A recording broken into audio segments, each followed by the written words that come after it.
Meteorologist J.D. Rudd is up in northern sections of Missouri.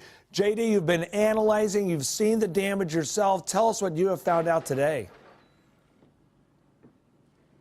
Yeah, we kind of spent most of the morning and the afternoon here in the Trenton area just south of Tyndall, Gary, and we've seen the damage. One of the first things I want to say to you, this is nothing like a Joplin or anything else like that. Luckily, this is more of a rural area, so a lot of the direct impact was not had. Yes, there were homes that were damaged. One of the worst ones is this one here just north of Trenton, right behind me. And one of the things that we look at in these storms to assess what's going on with a tornado rating is the damage that is involved to the actual structure. You look at this home in particular, well-built home, the roof is pretty much gone. You can see a lot of the siding is gone as well, windows blown out too. A lot of damage around this all day today. The National Weather Service has been out. They've been surveying the area, picking up this storm from its initial track and where it's been. And what they do here, they try to make sure they take into different aspects when it comes to rating these storms on the enhanced Fujita scale. And it is really based off of several different key factors.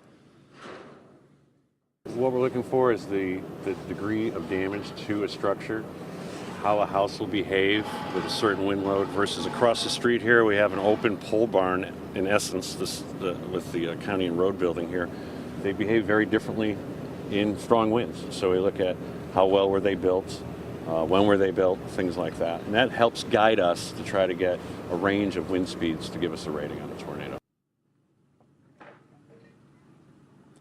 And when they do these assessments, it is kind of a mixture of old school pen and paper technology along with some new school technology like iPads and GPS and things like that. I can tell you basically that what we've seen here today, the storms that we had earlier were around EF0 to EF1. We had one that was in the area of Jameson that was EF2, and I have been told by the Weather Service their assessment on this storm here through Trenton, they are giving it an EF2 rating with maximum winds of 120 miles an hour, Gary.